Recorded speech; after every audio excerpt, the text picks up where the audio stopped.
पिछले 3 चुनाव में जो उनका एक फ्लोटिंग वोटिंग पैटर्न रहा है, आपने कहा कि फ्लोटिंग वोटर ग्रुप है, वेरी ट्रू। हम पिछले तीनों विधानसभा के जो चुनाव है 2010 का हो, 15 का हो, 20 का हो, वो देखे तो उसमें साफ झलकता है कि ईबीसी जिस ओर गया है उसका फायदा हुआ है, उसके पक्ष में चुनाव रहा है। 2010 की अगर हम बात करें तो जो 5 साल का सुशासन बाबू की जो इमेज बनाई थी नीतीश ने 2005 से 10 के बीच में, जो वेलफेयर डिलीवरी की जो परफॉर्म किया और जो जिन स्कीम्स का लाभ पहुंचा स्पेशली ईबीसी कम्युनिटी को, उसका फायदा भी नीतीश को 2010 में मिला, एनडीए गठबंधन को मिला और 206 सीटें एनडीए जीत करके आया था जी।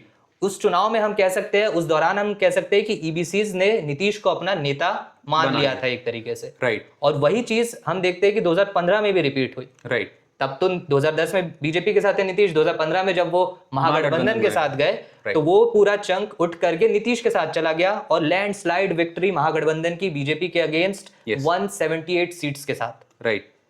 5 इयर्स फ्रॉम देन 2020, राइट। तब हम देखते हैं कि एक फ्रेगमेंटेड मैंडेट था, कोविड के बाद की बात है, थोड़ा सा डिस्ट्रेस सिचुएशन भी थी, और उसके बाद हम देखते हैं कि एलजेपी के चिराग पासवान अलग हो चले थे। उन्होंने ठान लिया था कि वो नीतीश कुमार को हरा कर रहेंगे, तो जिन भी सीटों पर नीतीश कुमार लड़ रहे थे उनके खिलाफ उन्होंने अपने उम्मीदवार उतारे, और वहां पर यह देखा गया कि ईबीसी वोट नीतीश से छिटक कर एलजेपी की तरफ भी गया, राइट। जिसकी वजह से नीतीश की जो सीटें थी वो 73 सीट से वो 43 पे आ गए, राइट। लगभग 30 सीटों पे उनको नुकसान पहुंचा, डायरेक्टली नुकसान पहुंचा ईबीसीज के शिफ्ट होने की वजह से, ईबीसीज के शिफ्ट होने की वजह से। तो इस तरीके से हम देखेंगे पिछले 3 चुनाव में जो उनका एक फ्लोटिंग वोटिंग पैटर्न रहा है, इसी के चलते इस चुनाव में भी 2025 में भी ईबीसीज बहुत इंपॉर्टेंट हो जाते हैं। बिल्कुल।